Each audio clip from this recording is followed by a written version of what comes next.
Welcome to another episode of Cambro Eats. I'm your host, Felix Bazgan. Today on the show, we have the founders of Tilit, a food service workwear company. It's founded in 2012 by Alex McCrery and Jenny Goodman.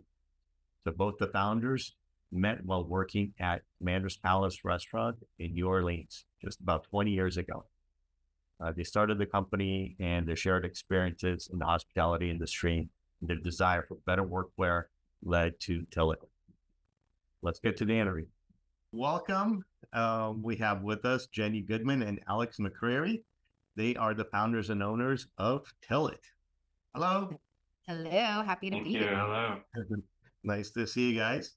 Okay, so you guys founded Tilit. Tell us a little bit more about the company and what it's all about before we get into the whole background.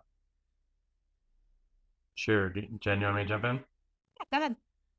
So we are about 11 years old, and I was a career chef for nearly 20 years, and transitioned from restaurant chef to private chef, and was, out about the city in New York in my not so stylish chef gear, and just really felt that the clothes that we were offered and we were wearing didn't match up to the pride and such that we felt from the profession itself. And so that was our impetus to do something different and make change. And so we did. We started with a couple of garments and we tested them, and we worked with a lot of colleagues and people that we knew in the industry. And then here we are 11 years later through lots of other developments and such as that. And still try to stay, very connected within the industry, keeping that spirit of, collaboration and in the design alive. Great. So a little bit more about, let's go into your background a little bit. So you said just about 20 years being in food service.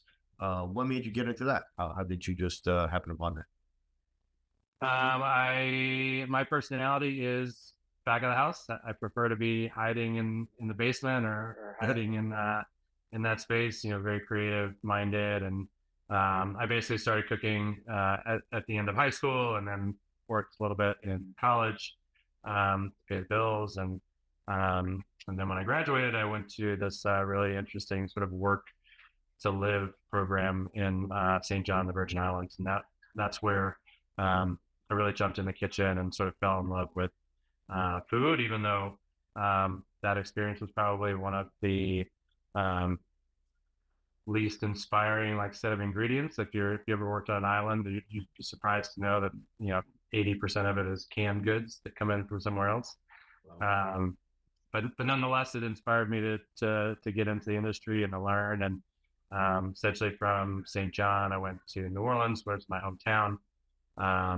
Worked in a couple of restaurants, went to apply once at Commander's Palace, which is at the time was the biggest shop in New Orleans and certainly the most respected. And got turned away the first time, so I went and worked somewhere else for 6 months and went back, applied again, got in that time, and then ended up working there for 4 years. So yeah, determination, right? Yeah, there you go. Wow. So 4 years. Okay. And that's where you guys met, right? That's where we met. I was a student at the time at Tulane, and like Alex in high school, I worked. We're like a classic front of house or like dining room and kitchen there. And I say that's still in our business. It's like he does all of the design and the creative ideation and manages the production side, and I run the business and the sales and the marketing teams and interact with all the customers. So I like to say he's the beauty and I'm the brains. But anyway, but yeah, so I worked as a hostess in high school, and then in college had to make my own money and help pay for some of my college. So I worked at Palace, and that's where I really fell in love with food and hospitality in general. The Brennans have an amazing legacy of just really dialing in on hospitality, and yeah, so that was definitely a formative experience. Okay, great. And how did you guys make your way up to New York City? Was that still while you were still in food service, or was that? Well, Jen came first, so she graduated Tulane in 2004, and came up to New York for work, pharma at the time. She can elaborate more on that, but and then I followed about a year later in 2005. So I came up just before Katrina hit New Orleans, and came up to do a stage for the summer with every intention of going back to New Orleans. Katrina, as everybody knows, sort of wiped out the city for a while, took Commander's Palace down for, I think, over a year. And so I stayed in New York and ended up working. I worked at Aureole that summer in New York, which was a Charlie Palmer restaurant. And then ended up opening a restaurant with a gentleman on the Upper East Side and ran that for 3 years as the chef. So let's go back to, oh, sorry, go ahead. Well, then his last career, you're leaving out the private chef piece, which I think is like really key to where for 5 years to where we really saw the industry start to change with chefs starting to become really at the forefront. Right. And, you know, Alex was like running to the green market to buy ingredients and then cooking dinner for, you know, celebrity chef client or celebrity clients that were his private clients and dinner parties, and like never really felt cool and professional. And that's where we really started to see this like shift of chefs aren't just in a dining, they're not just in a kitchen, they're also in the dining room, they're also facing guests, they're also Instagram starting to become a thing, and there has to be better options. Sure. It was one of those things where people wanted to know more than just, oh, here's a great meal, like who's behind it and the whole story and the whole kind of aspect of it too. Yeah, restaurant design changed a lot in the last 20 years from, you know, especially in New York, every kitchen was in the basement. Now they're, you know, up top and just storage downstairs. So people are out and open and walking around. So, you know, aside from being presentable and clean, which was sort of the classic approach, was to have this, you know, crispy white jacket and crispy pants and hat. Right. People also want to feel, you know, contemporary in their clothing. And so I think that change really was inspired, you know, both by the way that people were working and people were sharing, but also, you know, restaurant design itself. Right. Definitely. I mean, everybody wants to sit at the chef's table, right? They all, and that anyway. Great. Okay. So that's a big jump between, you know, being irritated, annoyed by what's available out there in the business end to actually say, you know, I can do this and let me try my hand at it. I'm sure between busyness with everything you had going on, how did that even go about? You know, what was like maybe the first kind of piece of article that you decided to kind of try? We started pretty small, and I had a couple friends from college that worked for Kate Spade in New York. And so she, my friend Jane, introduced me to Whitney Pasgay, who has her own line as well. And she, you know, essentially gave us the lay of the land in New York of how to start something. And so she actually introduced us to our first pattern maker, which is the guy who's drawing up the garments and pieces of paper, and then they get, you know, laid on the fabric and cut. And he was amazing. I mean, he was a Japanese menswear, you know, sort of specialist, and that fit really well into the, you know, the workwear ideas that we had to start. And he could take, you know, my like silly sketches of what I thought an apron could look like, or what I thought a chef coat or a chef shirt or pants might look like for a contemporary chef. And then just like seamlessly, you know, translated those into a pattern that we were able to take to his recommendation of a seamstress house. And the industry in New York was like just incredibly friendly and open and sharing. You know, not all industries are that way, and fashion certainly has been very, you know, helpful to get us started. We had just come off closing a restaurant, which is a whole nother story for another podcast. Yeah.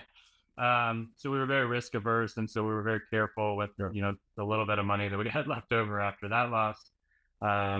So we started really small. So I think we started with a pair of pants, a shirt, and then 2 aprons. And those are, you know, still actually some of our best selling garments today. Albeit we've had improvements to fabric quality and stitching, and, you know, some, you know, different sort of cuts and pieces to them. But the basic outline of those 3 items are still our best sellers today, which is interesting, but also telling to the amount of time that we spent testing with people and getting feedback, rather than just like making something that we thought people should wear and that was, you know, cheap enough for us to make a bunch of money. We like really took time to say, is this what people want? Is this what people like? and can we make a living and hire some people and employ some people in New York to make this happen? Right. That was what, and the next step, did you have a good, solid, trusted base of testers and people that gave you real good, honest feedback on this? Yeah, and we still do. I mean, honestly, when we look at like our metrics about how people hear about us, it's like 60% organic, either from like friends, coworkers, a restaurant, or with it, or like saw it on organic Instagram or organic social media. And we still like value that. It's like if people write in and tell us something about like this, your product is great, but this would be better. We literally review that at a team meeting every single week. Like we take product feedback so seriously. Okay, great. And Yeah, I mean, it's just a testament to quality. I mean, I'm sure at Cambro, you guys know this, right? Like if something works really well, and that was always sort of, the basis of our business, and hence the name Tilit comes from the word utility. Everything that we do has to be super functional because the people in the industry are working hard and they're using stuff really, really hard. Right. So if it stands that test, the same as your products do, then people are willing to like walk to the next restaurant that they go to and tell them, hey, this is the chef gear you need. This is the Cambro containers you need. So right. I think that's, integral and certainly something that we took a lot of time to make sure was right. Right. No, it's true. I don't think people understand when you look at again, like for our products, doesn't matter how small or big it is. When you say it's commercial grade, I don't think people understand the It means a lot. Yeah. Yeah, the wear and tear it goes through in the food service environment. It doesn't matter if you're at a school kitchen or if you're in 5-star, whatchamacallit. So okay, good. So how many total kind of products do you guys offer? I'm sure you have different kind of seasonal things coming in, but what's kind of a base type of product, and what's the range of things that you sell? Then you want to take that? Sure. Yeah. So right now we have about, we try to keep it pretty tight. We have about 50 different SKUs across the brand. And again, because we believe in like really good product, not like a plethora of just selling people whatever product. And so, yeah, so we started, like Alex mentioned, with just one shirt, a pair of pants and aprons. Now we have jumpsuits, overalls, aprons, of course, and every color you could imagine, several pairs of pants. Pants are definitely like a fan favorite across our customers. And we just launched a bunch of women's specific products. So we've always had a men's and a women's chef coat, but we just launched a women's specific chef work shirt, which people are really, really excited about. And so are we. So, yeah. Yeah, we launched a Cambro cup with you guys. Yeah, which We'll definitely mention get in there. So I'm kind of curious. You guys manufacture and make all your stuff there kind of locally?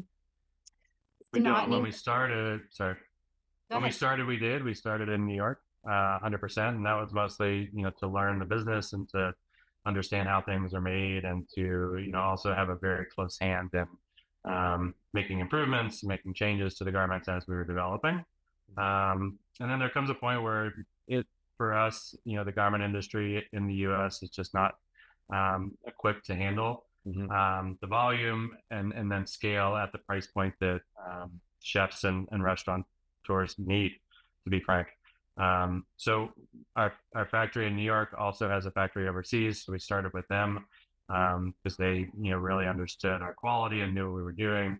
We were shipping, and we still are shipping, most of the same fabrics that we use when we cut here overseas. So the quality of the trims and the fabrics is all the exact same, just manufactured elsewhere. And then in the past like 3 or 4 years, we started manufacturing in Colombia as well.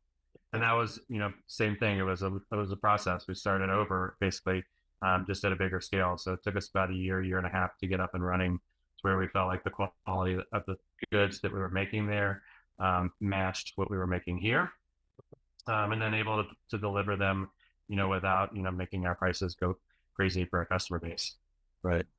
So I remember it's probably been a couple of years since we worked with you guys on kind of like an online social media promo, things like that.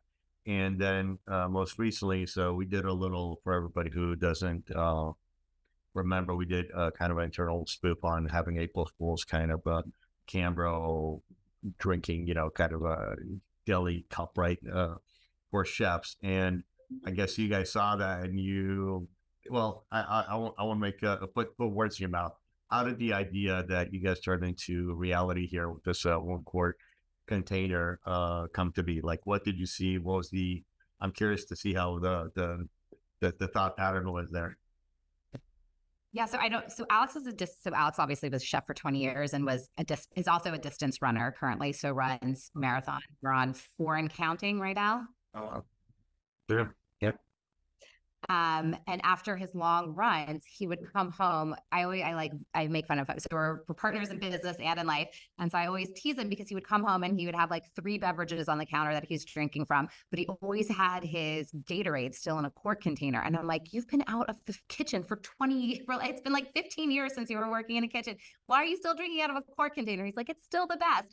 And then we were like, but there has to be a better cup for chefs. And we had worked, as you mentioned, with Adriana previously on some social things from Adriana from the Cambro team, who's just so much fun and always a pleasure. And so we reached out to her and she was like, it's so funny because you guys did that spoof on April Fool's Day. And we were like, we have to make this a reality. It was kismet, as we like to say. So, Right. And the rest is history. Great. And you guys had pretty good success with that so far, right?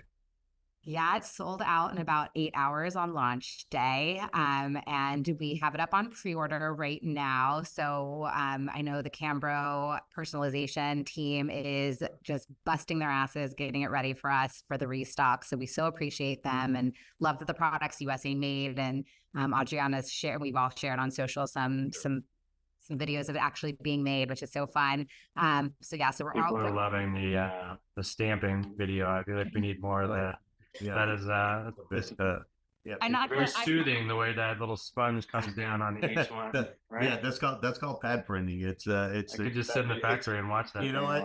Every time I go over there, we do personalization on a ton of different products. So I just love going back there, seeing when they're making the trays or they put logos on, different tumblers, things like that. And it's such a thing to see these tumblers going in there. Boom, the label, next one. It's like it's a nice little trance. Not gonna lie, I watched that video probably like 10 times. It is. It's great, and people love to see behind the scenes. That's obviously always fun. What are some of the other collaborations you guys have done? Because I know you do a few different things. And again, same thing. It's obviously you have to be really quick when you think of something like this. You want to get to market. The idea comes about. You want to get it kind of moving and hit certain kind of timelines. What are some of the other things that you guys have done? Yeah, we've been really fortunate to have some amazing brand partners that we've worked with and chef partners. So this was our quarter of collaborations. We just really rolled them out, and we actually have another one launching today, our last one of 2023. But yeah, so we worked with San Pellegrino in the past. So we did a really fun pizza collaboration with them and their Essenza brand, and some fun merch with the different pizza shops here in New York City. We sent a chef, or we're just sending a chef as part of that collab, and that's the sweepstakes. Is it sweepstakes, Jen? I don't want to get the wording wrong. The legal team is going to jump on me, but so sending someone to Italy to check out San Pellegrino, which is really exciting. And it's funny that the chef, was he in Cincinnati? He was in Iowa. In Iowa. He thought it was a scam when we called to say that he was going to Italy. So it took a few calls, but now I think he's on board. He trusts us and believes that it actually happened. So that's a really cool one. Yeah, that was super fun. So. Okay, so what are your definitely, Alex? What's your favorite product? To use day in day out. Like if you had to pick one of your favorites. If I had to pick one, it'd probably be the pants I'm wearing right now, which is our last collection. We call them our Sunday pants because they're so comfortable. You want to wear them on your day off. Just a great work pant. We only do them. They're USA made. They're a little bit heavier weight. So that we only do them as a seasonal collection. Okay. Because they obviously cost us a little bit more to make being here in New York. But they're fantastic. People love them. And they're a great transition pant from street to kitchen. I'm not in the kitchen as much anymore. I'm in our home kitchen cooking for 2 little girls that don't eat anything but chicken fingers. So I don't need quite as many professional outfits as I used to. But these pants are amazing. And then Jenny started wearing them, which really makes for a nice twinning moment whenever we go out. But every day. We both wear the same pants every day. That's awesome. That's it. So as far as, what's happening in the next, couple of years, what's the kind of future hold? Do you want to start dinner? Yep, you got this. I think that for us, it's, just to continue, working with amazing people, other chefs and other brands, in a fun, exciting way. And, because we're 11 years now, we've developed a lot of different products. So, our goal is, like Jenny said, not to go super wide with product mix and like have everything under the sun. We want to stay special and unique and like really, hone in and dial in the pieces that we have. So we do have a few new items in the works, like Jenny talked about with the women's line. We have a women's specific pant that's being tested now. We've got about 20 to 30 wear testers putting them through the grind. So we should have I think that's our second revision in-house that then we passed on to be ready to go to wear testers. So we'll probably have a third or fourth revision once it comes back with their feedback. So it's really long. We have the time now to really take our time and get things moving in the right direction. So that's an exciting one I'm looking forward to. We've got some exciting other big brand collabs that we're crossing our fingers for. There may be champagne of beers in the near future by Tilit or some other things. So we'll see what comes up, but all exciting and fun stuff within the chef and restaurant community. Yeah, we have our next launch today. So today we're launching the women's shirt with a unisex pant and like a monochrome set with Chef Paola Velez, which I'm really excited about. And then there's matching aprons as well.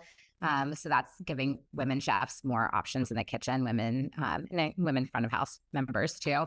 And then the other fun thing that's coming in January that I'm excited about is blacked out kitchen towel branded for Tilit, because the one complaint we get that we can't do anything about is that the towels leave lint on aprons because they're white and aprons are often dark. So I'm like, we will have an awesome black kitchen towel. Not the apron's fault.